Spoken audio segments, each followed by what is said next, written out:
Welcome back to Take Action News, everybody. David Shuster here along with Daniel Marins and Mitch Mulaski. Thank you for joining us both on the radio and also on YouTube. Take Action News TV. Subscribe to our YouTube channel. And also, if you're watching us live right now on WeAct Radio or TakeActionNews.com. Isn't this amazing? What a great setup this is. And we are redefining the broadcast landscape, I guarantee it.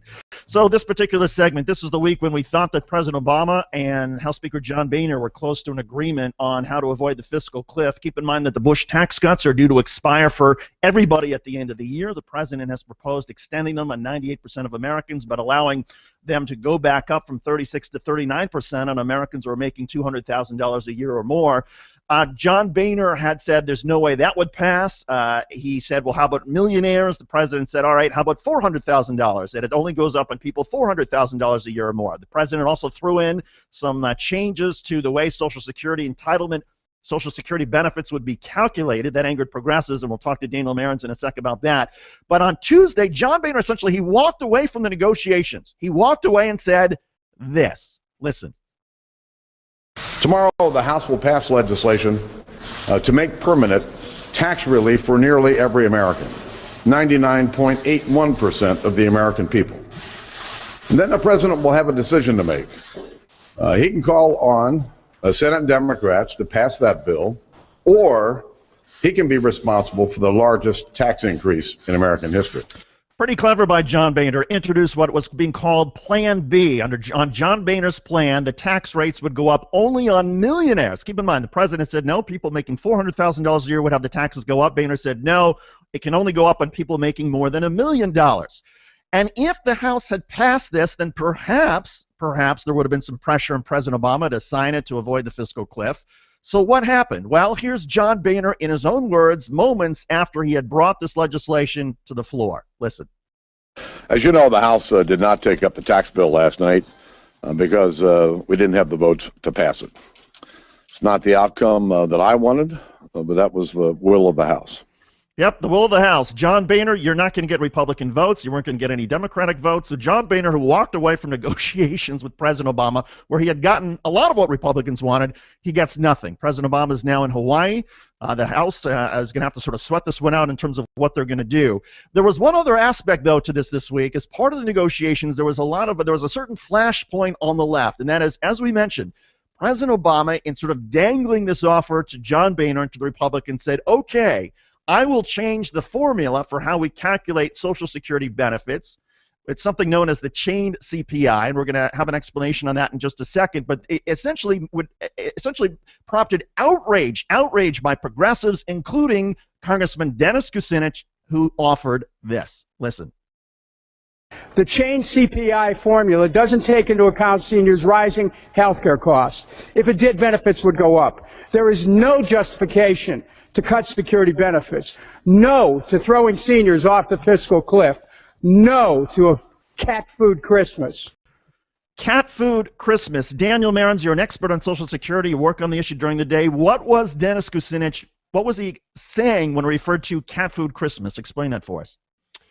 Well, basically, David, what sort of policy wonks in Washington, D.C., many sort of center right-leaning economists have called the chain CPI, basically would take, assumes that as the price of certain products go up, you can substitute them for cheaper products. So if beef gets too expensive, you can just buy chicken. As a result, the consumer price, it's chained. It doesn't grow as fast, and so as a result, the increase that seniors would get for their Social Security benefits to keep pace with inflation would not go up as much. So relative to what is currently scheduled, seniors would get a benefit cut, and that benefit cut, because you only start getting that benefit cut would cut more. It would compound over time, cut because it would be adding to a smaller and smaller base. So it's about a 0.3% cut annually, but 10 years in, it's about a 3% cut. 20 years in, it's about a 6% cut. So by the time a senior today is in their 80s, oftentimes when they're most vulnerable, we're talking about an $1,000 annual cut for an average senior, 6% cut. Again, not sort of a laughing matter, not a small matter. Now, as advocates for Social Security, and again, I always disclose this when I talk about Social Security, I am the policy director of Social Security Works, an organization that has been fighting this change tooth and nail. We're already in a situation where there's this pretty serious retirement income crisis in this country. There's $6.6 trillion retirement income deficit, and that's a difference between the amount of money that Americans in their working years right now have in savings and the amount that they need to retire in dignity and preserve their standard of living in retirement.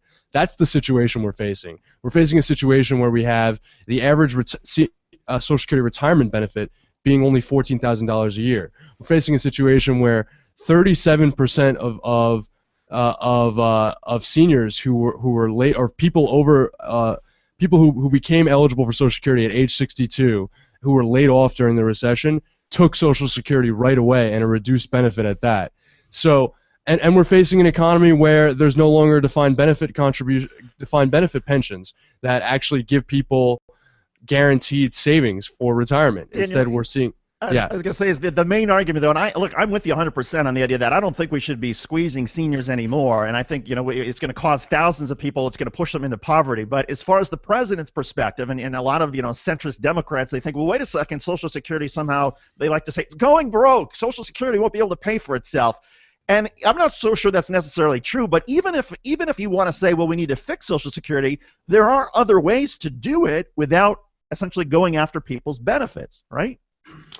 Well, there are absolutely other ways to do it. I mean, I'm so glad you brought that up. First of all, Social Security doesn't contribute to the deficit at all, and so it's just a complete farce to include it in this sort of deficit fight, to say that somehow we're using it to reduce the deficit.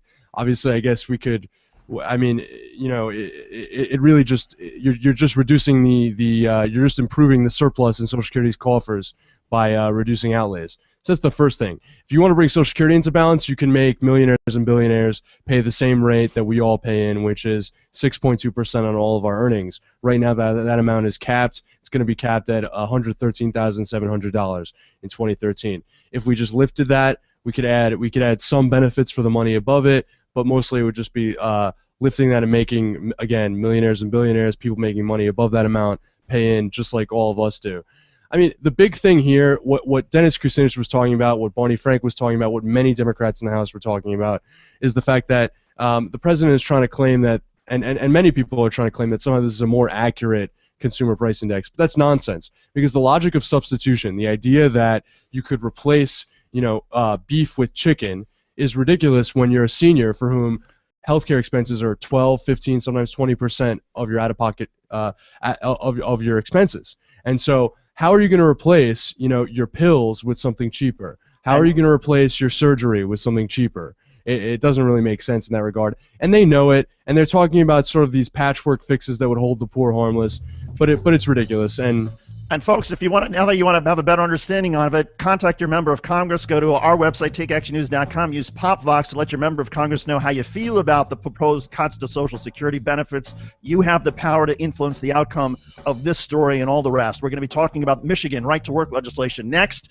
You're listening, you're watching to Take Action News right here on We Act Radio and also on all of our affiliated stations. Thanks for being with us.